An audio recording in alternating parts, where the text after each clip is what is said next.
ముందుగా అందరికీ మహాశివరాత్రి శుభాకాంక్షలు. మీరు అనుకున్నవి అన్నీ నెరవేరాలని, మీరు అందరూ బాగుండాలి అనేసి మనస్ఫూర్తిగా ఆ శివయ్యకి అయితే నేను కోరుకున్నాను. నేను కూడా అదే కోరుకున్నా, మనందరం బాగుండాలని చెప్పేసి. హెల్తీగా ఉండాలి అందరం, చాలు. ఆ శివయ్య దయ అందరికీ ఉండాలి. శివయ్య ఆశీస్సులతోని పిల్లలందరూ బాగా చదవాలి.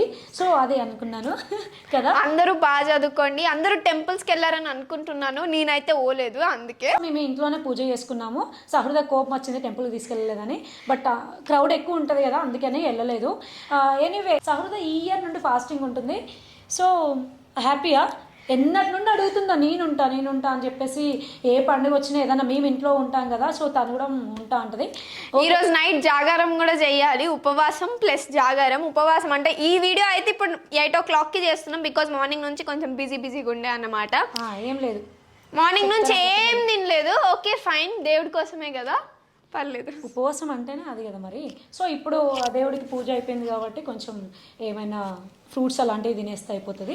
సో పిల్లలు ఎంతమంది జాగారం చేస్తున్నారో, ఉపవాసం ఉంటున్నారో కింద కమెంట్ చేయండి, ఎందుకంటే నాకు తోడు ఉంటారు కాబట్టి.